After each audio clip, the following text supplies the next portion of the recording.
Hi, welcome to this video today. It's Monday, it's 15th of October. It's 7:30 p.m. GMT. Just going to look at a couple of trade setups. We've looked at them in previous videos. They are going to be CADJPY and CHFJPY. Now, in our last videos, we were looking for the JPY to get stronger. It's got stronger. It's moved nicely. It's pushed the CHF and the CAD down.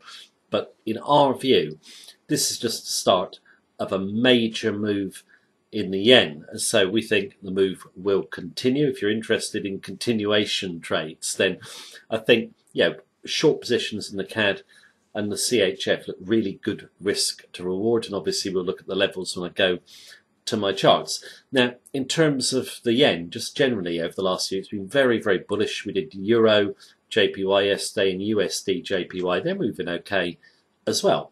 The yen, a lot of people still remain very bearish of it, but we're just out and out bullish. We shall obviously see. But right, what we're going to do now is go to the charts, and just do keep in mind when I'm doing my analysis, it is my view as of right now. It can change in line with the market conditions.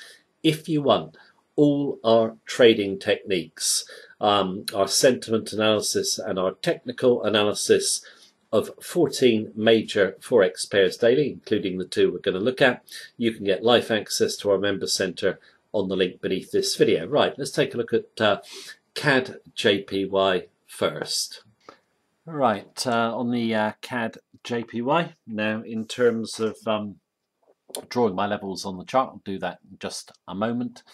Just for new viewers, we will normally work out the sentiment and fundamentals behind the chart. It helps us with our timing, when we're doing our trades, and also can help us, kind of anticipate how far a trend might go. Now, in terms of our favourite tool for doing this, COT Net Traders Positions. Now, if you're unfamiliar with this tool, click a link beneath this video and you can learn more about them. But what we're interested in are what two groups are doing: the speculators and the commercials, who are the smart money hedgers. They tend to be right about major market tops and bottoms. Speculators are normally wrong. Okay, so just want to look at their positions. Speculators 2-1 in terms of longs over shorts, so bullish.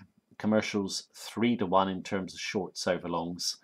Divergence of 5. Regular viewers will know that's not a big divergence between the two groups. If you just look at it, it's not big, but it's how quickly the commercials have changed from being very bullish, the CAD, to being very bearish. So I've just pointed out on the chart here.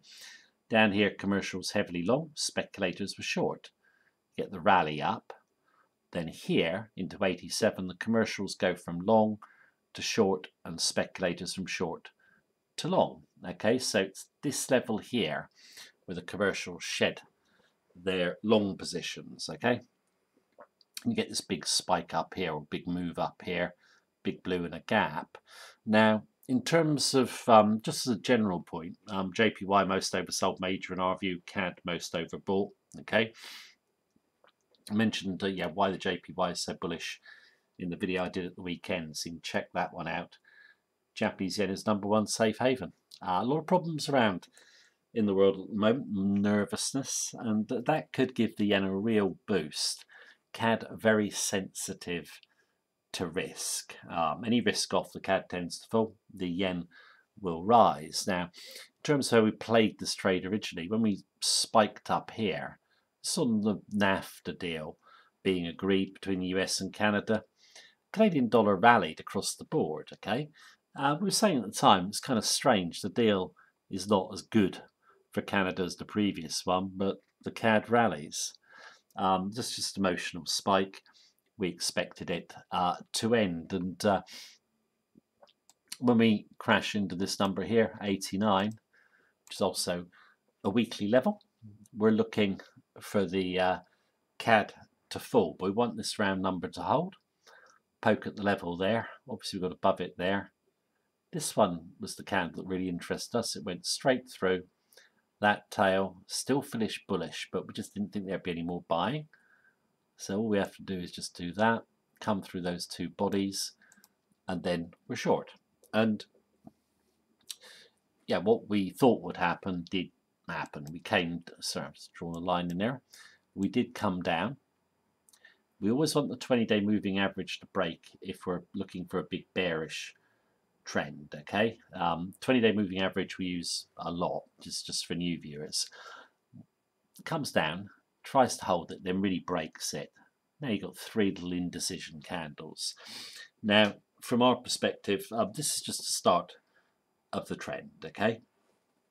And we're expecting a lot more downside. I'll do the targets in a moment, but obviously you had a nice fall. There's the potential for a rally, 3 low volatility candles. Where could we rally to? I personally think there, which is just in line almost with the round number at 87. So there. So this big blue takes off as well. The 20-day moving average, now it's broken, it should provide resistance. I'll just draw a quick trajectory line in.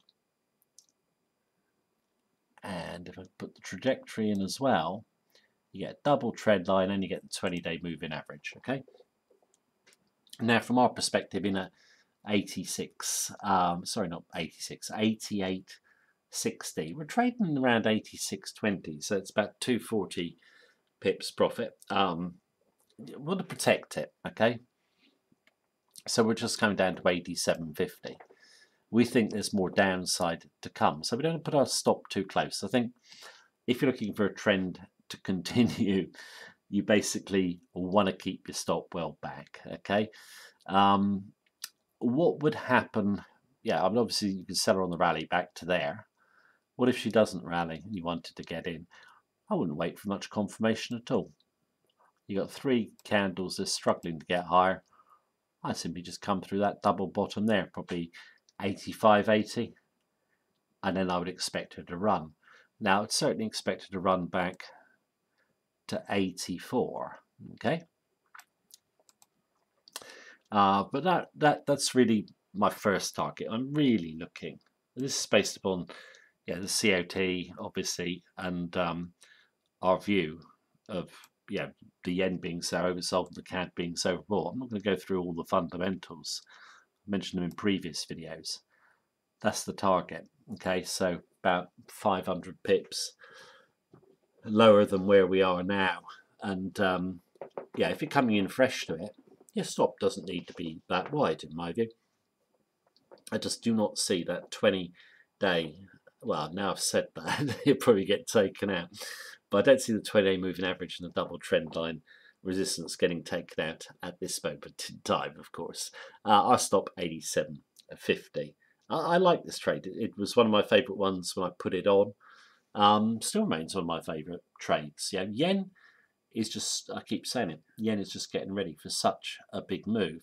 So I like the setup. In terms of the next setup, it's the kind of setup that I just wish happened more often for us. It's CHFJPY. So let's go and take a look at the chart. Chart of CHFJPY. Now, in terms, just before I draw my levels, COT net trade positions, they're basically neutral on the last report, but there was a rapid turnaround from the commercials from long to a mild short position. So what you've got is here the commercials were heavily long, divergence of plus 12. They held it, and then once we got to 116, they started to exit their longs as speculators moved to buy. Okay, and now you've got a nice fall. And in terms of the fundamentals, I'm not going to go through them in detail, but did it in the last year. Bond yields just favour the JPY long term. Risk off favours the JPY. It's the biggest safe haven. The Swiss is a safe haven as well, but the yen is number one. Now, this is the sort of trade that I wish happened more often. Just very quickly how we got into it for new viewers. This candle here poked up at 118, which is a weekly resistance level, came straight back down. And we were saying, that looks like exhaustion. So just sell it through those 2 candle bodies. And we got it, 117.30, one blue, and it's just reds after that. Now, in terms of the 20-day moving average, that's now given way. A lot of reds, okay? Sorry, a few people saying to me a few days ago, it must bounce. It can't keep going down like this. Well, yes, it can, okay? However, I do expect a bounce, but I don't see a major bounce here, okay? Now, in terms of coming in on the bounce, that level there, round number 114, is good resistance where we push through, hold. Sorry, I've drawn a line in there, and then go off to the upside. That is the first port of call, okay? In terms of a trajectory, trajectory's there. Okay, so we're kind of poking up towards level. We haven't got there yet. This should be where any rallies fade, okay? So you could sell it back to the 114 level. Where would you place your stop? We haven't got the 20-day moving average near at the moment, so we need the next level back. So our stop now is behind that level. Okay, so we're at 114.80. So we've locked in, reasonable profit, but we're looking for far more, okay? Now, if you were selling the rally towards the 114 level, that's fine in our view, because we're obviously bearish. What about if it doesn't rally? I would just sell it through the low. So 113.70. Now, where are we going to go to on the downside? Certainly here, in my view. If we take the fundamentals, the big fundamentals behind the chart, also the potential for risk off, a long way to go. So down towards 109. So basically another 400 pips. Okay, it's moved 430 since our entry, but there's still more to come. And I wouldn't even be surprised if it overran the 109 level, but I just want to see it get there. Well, I'd be very happy if it got there, let's put it that way. But yeah, these sorts of trades are obviously, I think everyone likes them. You manage to catch the turn and you just get all the candles going in your favor. Just doesn't happen that often to me, but if you do them, if you do enough setups, you do get these. Obviously, your edge will play out. Is there anything else I need to add? No, I don't think so. I think that's the video for today. Perhaps the only thing I'll add is, and you probably guessed it already, just massively bullish of the yen longer term. So, thank you very much for watching me as usual. Take care and have a good day.